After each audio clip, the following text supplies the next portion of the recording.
Check the mic and make sure it sound right. Hi, I'm DKWILL. This is DKWILL Talk About It. I'm going to ask you, hey, watch the video till it's over. Don't forget to smash the like button.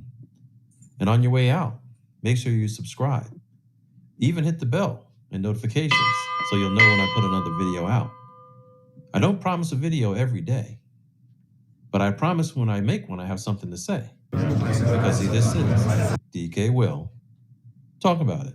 Let's do a quick Sunday feel-good video based on this article here from Friday, the 25th, XRP News Today in Coin World. It says XRP could surpass $300 if it captures 28% of SWIFT transactions in a decade. In all frankness, I don't think it's going to take a decade for XRP to do that. I think that's undershooting it. I think that many cryptos are going to disappear. It's going to slim the field down, and all the trillions of dollars that are going to flow in as a consequence of adoption will have to be spread out among the coins that survive.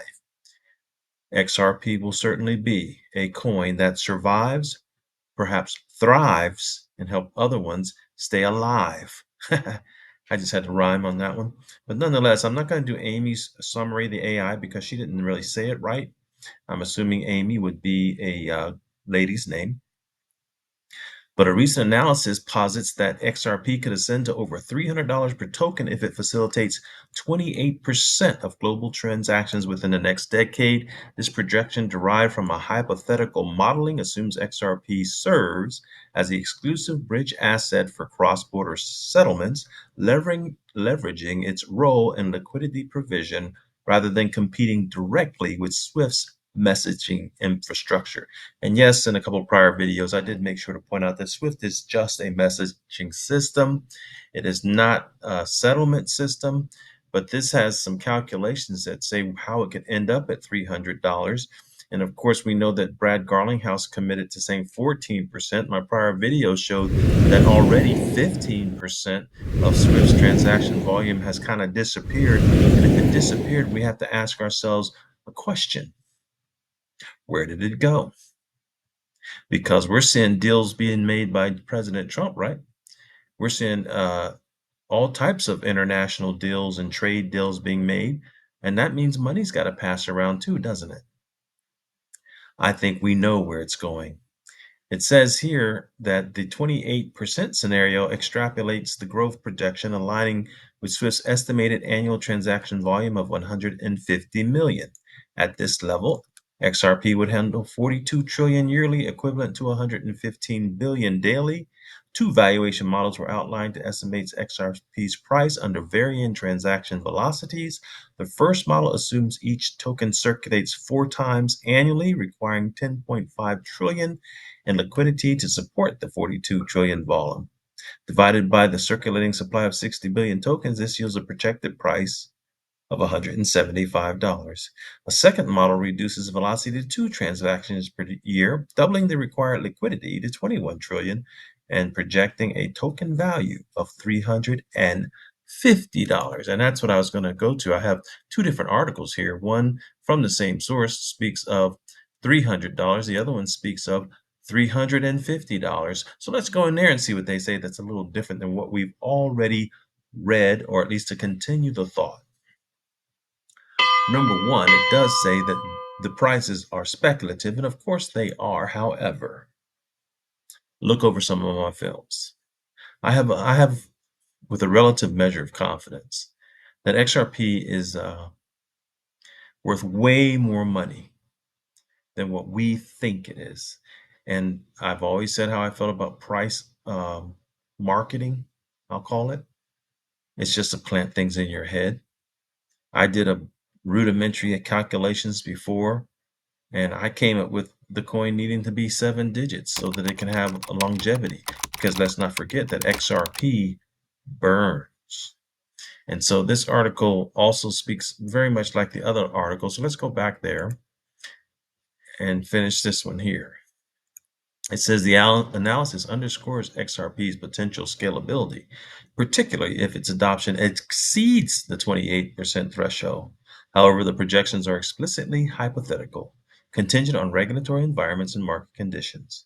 Garlinghouse remarks highlight a strategic focus, on coexistence with Swift rather than direct competition, a nuance critical to understanding the long-term viability of XRP's role in global finance. And so those are some models that have come up with prices of 300, 350, 175. I did one that was 1562 or something like that. I had another one that was 2321. Then there's one I did videos yesterday was $6 and $4. We see projections from people like Waters Above of $15. We see projections all over the place. And that's why I suggest you set your own price if you're going to sell. And I will continue to say my strategy of at some point take your money out, but only if number one you want to, and it doesn't cost you more than 10% to 20% of what you already have, because there will be good benefit in the holding on to XRP, but by taking your funds out with a profit, you make it worrisome free, because it's impossible for you to lose money when it didn't cost you nothing to own what you have. Remember, you took all your money back plus a profit. So now you've been paid. And now, so if you still have 90% of the coins that you have, we'll say you started with 10,000, now you have 9,000 coins waiting for how far is this baby gonna go? Well, I'm optimistic that number one, it's not going to take 10 years for it to get anywhere. And as a matter of fact, even Ripple must be optimistic, because I did a little quick search, and while there's no official volume, I want to know what level of Swift volume do they already capture?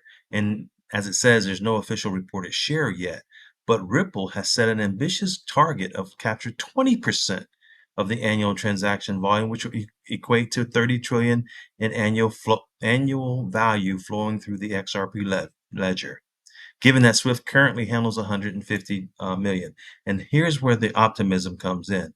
Previously, Ripple had predicted a more modest target of 14%. So in less than basically a month or so, they've raised their projection. And so I don't feel it's outlandish for us to think it's not going to take 10 years. I'll go out on a limb, just like I believed it would start in 25. I think it's going to hit its back wall in 2030. By 2030, this new monetary system will be up and cooking with gas. That's basically all I wanted to talk about on this Sunday evening. And the prospects of XRP reaching triple digits is now in the media stream. So, what does that mean? Know what you hold. What do I expect? I expect it to be declared systemically important. I expect it to be declared, just as David Schwartz hinted, to become a public good. I expect it to have, you can't buy it anymore, and I expect it to be priced out of the hands of the majority of people who do not have a use for its purpose. When I say people, I mean from a business perspective, entities, because businesses are considered people, basically, from a tax perspective and things of that nature. So where I'm going with this is, sooner or later, we're either going to get paid for owning it and making it available to be used, but paid handsomely with that other 90% we talked about earlier, or they're going to say, you can't have it. We're going to give you X number of dollars per coin based on what you have. And I think that's going to happen after they already prevent others from being able to come back more and more on board. I'm sorry, my dog is whining. She probably has to go out. And that's where we're going to end this video. Know what you hold, folks. The prospects just keep getting better. I'm DKWILL. This is DKWILL Talk About It. And I've talked about it. Have a wonderful day. Check the mic and make sure it sound right.